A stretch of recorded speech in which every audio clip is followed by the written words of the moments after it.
Okay, so let's talk about a participatory universe. Let's talk about co-creating. Let's talk about concepts that are worth practicing that can assist you in liberating yourself from yourself. Jesus in the Nag Hammadi said, if you do not destroy that is within you, that which is within you, that which is within you will destroy you. Okay, what does that mean? That means becoming. That means virtuous. That means maturity. That means conscious use of desire. That means protecting your sacred space. The heart's electromagnetic field is 10 to 100 times stronger than the magnetic field of the brain. And feelings. Using your feelings as a language. Learning to listen to your feelings. Things of the such. These things are important, and when these things are practiced with patience and persistence, it can assist you with insight, with direction, with liberation, with development, with becoming. It's empowerment at many different levels, but it's absolutely useless if you do not put it into practice. Okay? So, with that being said, participatory reality, co-creation, what do we need to know about that stuff?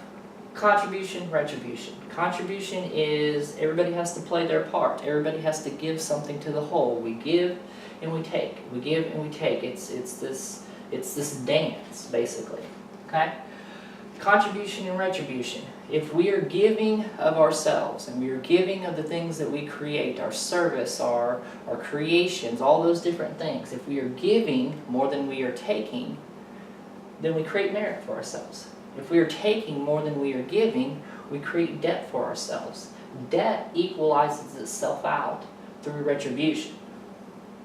Merit is applied to create more things that create ripple effects of goodness, and that is conscious co-creating. That if you create something, keep in mind the emotions, the thoughts, and the actions that you are directing people towards in that creation. So obviously a healing center would be a lot more beneficial at a spiritual level than per se something that is encouraging defilement and violence and things of the such. Whoever's creating that stuff that is creating violence, and whoever's creating that stuff that is creating defilement will be held accountable for that. And they will basically reap what they sow. Okay? And that's what contribution is. It's a form of sowing. The virtuous nature, when we choose not to be virtuous, okay, when we choose to be virtuous within ourselves, we were created to be virtuous. Our chakras are based upon the virtues. In the root chakra is respect, and the heart is compassion. Somewhere in between is appreciation and sincerity. So if you're having gut issues, then you work on appreciation. You work on courage. You work on sincerity.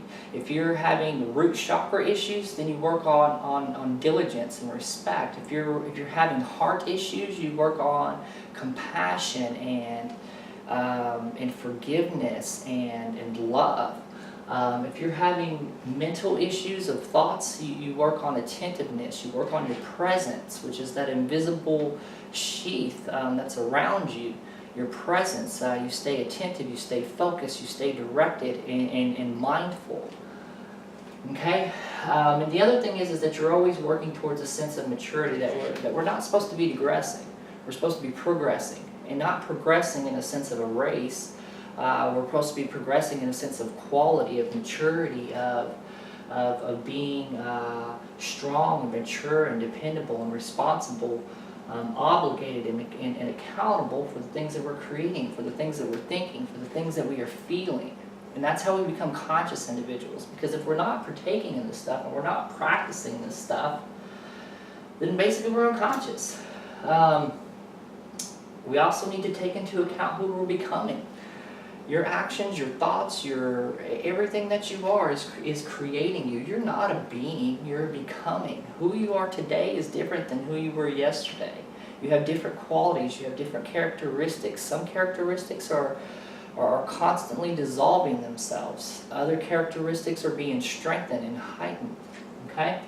And there's a concept called Huna. Actually, there's a practice called Huna. And it says energy goes where attention flows. Energy goes where attention flows, and what you give attention to grows. So conscious individuals are aware of their intention. They're aware of what they're giving attention to. We are aware of where we are applying our efforts and what ripple effect those efforts are making. Becoming. Yeah, so the labels that we allow ourselves, the qualities, the characteristics, we need to be shaping ourselves, and we need to be applying ourselves towards the greater good, towards righteousness, towards helping people, feeding the poor, healing the sick, all that stuff that Jesus and every enlightened being has said. Jesus himself said, he's like, my doctrine isn't my own, obviously. Okay? So, with that being said, the conscious use of desire, super important. So how do we get in debt? We desire things that we can't pay for, basically. We're doing things that we can't pay for because we don't have the merit, we don't have the credentials, we don't have the qualities and the qualifications. And that's a little bit higher level stuff. However, if you're looking to empower yourself and liberate yourself and to basically become a better person, okay, take into account these things, practice these things, and I promise you, the person that you will become practicing these things is way different than the person you will become not practicing these things, okay? So this is important. The sacred space of the heart's magnetic field is 10 to 100 times stronger than the electromagnetic field of the brain, which means your feelings, the power of love, the power of compassion is super strong. If you scientist people, look at Heart Math Institute. Check out Heart Math Institute. They've done an extensive amount of research on the sacred space of the heart. Why is that important? You've got to protect your heart.